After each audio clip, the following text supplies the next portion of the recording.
Hey,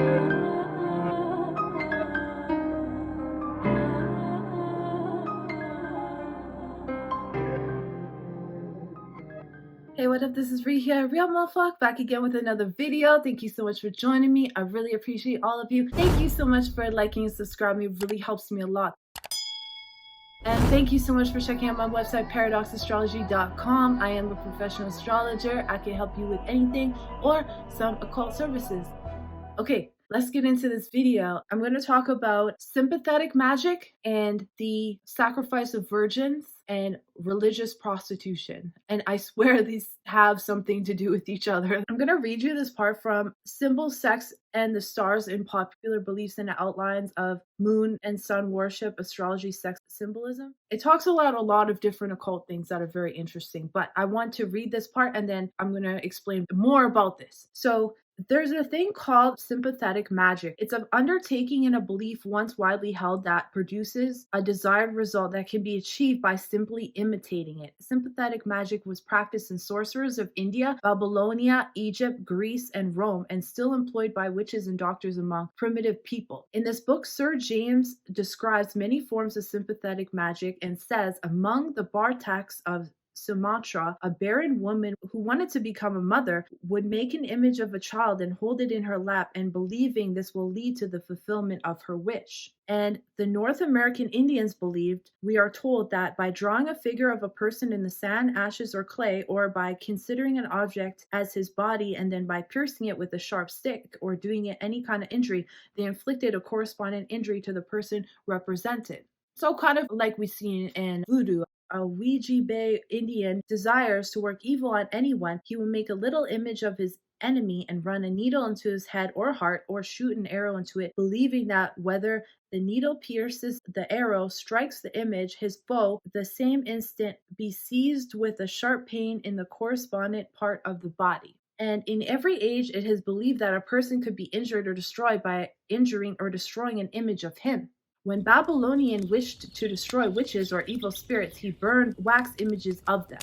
For similar reasons, it was believed that imitating the acts of gods by consorting with a consecrated woman, the earthly representative of a goddess of fertility, that's like a virgin woman, it was possible to assure the birth of children, increase of cattle, fruitfulness of fields. So kind of like how we say now that you are who you associate with. That's like a real thing, or you are what you eat kind of thing. While there are many instances in which the customs originated in these beliefs, religious prostitution was probably more of a sacrifice of virginity at puberty, a sacrifice which looked upon as most personal, most important to a woman who could make the goddess in order to consecrate her life to motherhood. It was doubtless related to the widespread custom of desiccating the firstborn to the deity as fruits of the womb. And Babylon and everywhere else, every woman was required to undergo a period during which she sat before the temple as an offering to the temple goddess, whose name varied from city to city and whose character remained essentially the same. In Babylon, every woman was required once in her life to prostitute herself at the temple of Melita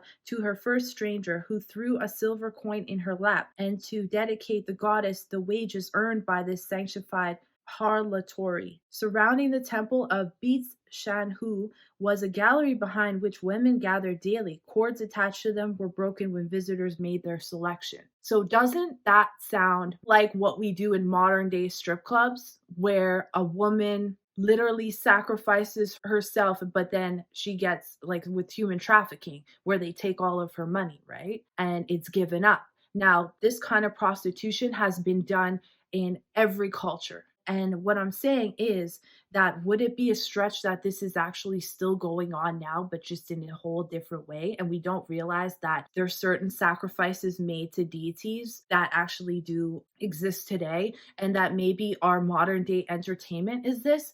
I'm going to show you this picture. There's a picture here, and it has a woman right there, and then there's a woman, and then that is usually like a lion or a feline, and that represents, there's a nakshatra called Uttara Falguni. Once we go from Leo to Virgo. So that's the time period when we're going from Leo to Virgo, right? So that woman represents the Virgin, Virgo, and Leo. It's the passing of that, right? And so these rituals were done so that they could take like it said, a virgin, sacrifice that, so then ultimately they could end up with what that virgin had, which was either the youth or the abundance, because that's the laws of Hermetics. The craziest thing about that nakshatra is that people who are born in, who have this as an ascendant, a moon or a sun, and Uttara Falguni, end up being porn stars.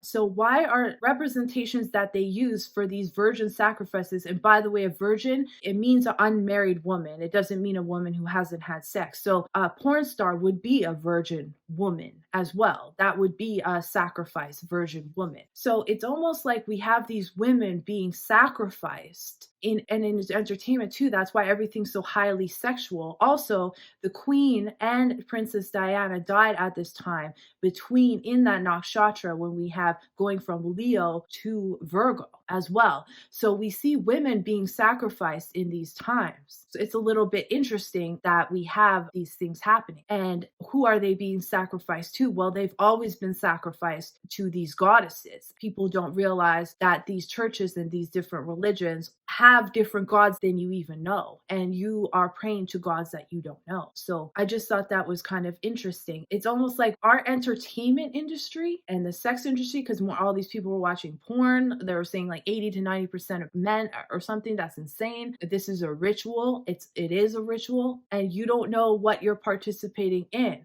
This is the modern day ritual. Rituals have been happening in every culture since the beginning of time. And we try to pretend like, oh, that's just primitive. It's still happening now, but it's happening right in front of you. That's what your entertainment is. That strip clubs, all of that. That's why rappers are super sexual, pop stars are super sexual, models and stuff like that. We're almost sacrificing these people to these gods. So it's kind of something to think about. Well, thank you so much for watching. I appreciate everyone, and I'll see you next video.